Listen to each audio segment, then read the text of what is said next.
कई बार किस्मत भी हमारे साथ अजीब मजाक करती है, लेकिन मेरा मजाक किस्मत ने नहीं, मेरे अपनों ने ही बनाया है। मैं एक बिना माँ की लड़की थी। मेरे 2 भाई और हम 2 बहनें थे, जिसमें मैं सबसे बड़ी थी।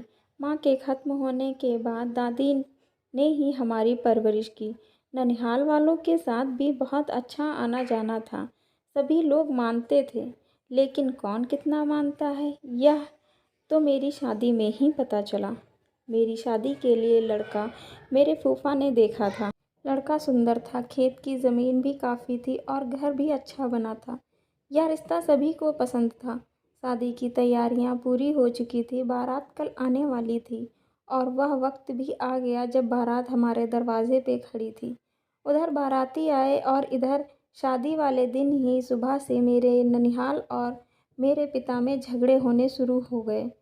मम्मी का कुछ जेवर था जो ननिहाल वालों के पास रखा हुआ था, लेकिन बाद में पता चला कि वह जेवर मेरे मामा लोगों ने बेच दिया है अपना घर बनवाने के लिए। वह भी कब, जब पता चला मेरी शादी वाले दिन। इस बात से मेरे पिताजी बहुत ज़्यादा नाराज़ थे। बारात दरवाजे पर आ चुकी थी। बारातियों को एक स्कूल में रोका गया था, लेकिन बारातियों को कोई नाश्ते देने के लिए भी नहीं पूछ रहा था। सब लड़ाई में पड़े हुए थे। थोड़ी देर बाद फूफा और बुआ के लोगों ने बारातियों को नाश्ता करवाया, लेकिन घर की लड़ाई इतनी ज़्यादा बढ़ चुकी थी कि सब बोलने लगे कि हमें यह शादी नहीं करनी है। जब यह बात दूल्हे के कानों में पहुंची तो वह तुरंत ही हमारे घर आया और कहने लगा, आप लोग लड़ाई झगड़ा मत करो, शादी हो जाने दो। मेरी इज्जत का सवाल है। बारात खाली हाथ वापस जाएगी तो लोग बहुत बदनामी करेंगे। लेकिन हमारे घर की लड़ाई झगड़ों में यह सब सुनने के लिए कोई तैयार नहीं था। लड़के वालों की तरफ से उस वक्त 2.5 किलो चांदी के जेवर आए थे और बहुत सारे कपड़े लत्ते आए थे। उस वक्त मैंने दूल्हे को देखा, दूल्हे ने मुझे देखा। दूल्हे की नज़र में एक बेबसी नज़र आ रही थी। आंखों ही आंखों में हम एक दूसरे को बहुत ही तरस भरी नज़रों से देख रहे थे, लेकिन ना बात उसके हाथ में थी और ना ही बात मेरे हाथ में थी। और वही हुआ जिसका डर था। मेरे नानके और पिता की लड़ाई में यह रिश्ता टूट गया। लड़ाई के चक्कर में बारातियों को रोटी भी नहीं खिलाई गई। बाराती भूखे ही वापस चले गए, लेकिन जाते जाते वह दूसरे गांव की एक लड़की से शादी करके अपने घर वापस गए। उनके माथे पर कलंक लगने से बच गया, लेकिन मेरे माथे पर यह कलंक लग गया कि मेरी बारात वापस चली गई। फिर दोबारा शादी की तैयारी हुई।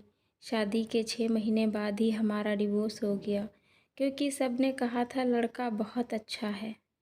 लेकिन वहाँ जाने के बाद पता चला कि ऐसा कोई ऐब नहीं है जो लड़के में ना हो। इस शादी से मैं बहुत ज़्यादा बीमार भी हो गई थी। डिवोर्स होने के बाद मेरा काफ़ी इलाज कराया गया, तब मैं सही हुई।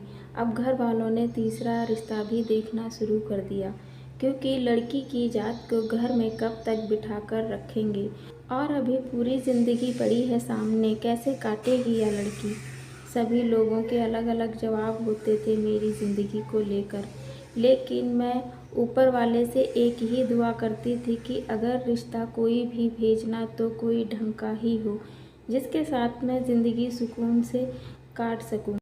नहीं तो मत कराना मेरी शादी, क्योंकि 2 रिश्ते टूटने के बाद मैं बहुत ज़्यादा टूट चुकी थी। मुझे अब किसी पर कोई भरोसा नहीं रहा था। रिश्ता कोई भी कराए और रिश्ता कैसा भी हो, लेकिन निभाना तो हमें ही पड़ता है। इसलिए आप शादी के नाम से मुझे डर लगने लगा था।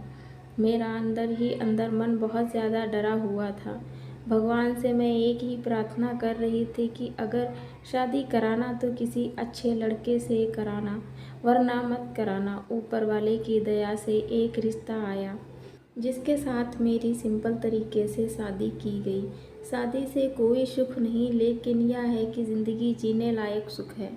अब परेशानी हो या ना हो, लेकिन एडजस्ट करना पड़ता है, क्योंकि अब मेरे पास कोई दूसरा विकल्प नहीं है। यहाँ मेरे 2 लड़के हैं जिनके सहारे मैं अपनी ज़िंदगी काट रही हूँ।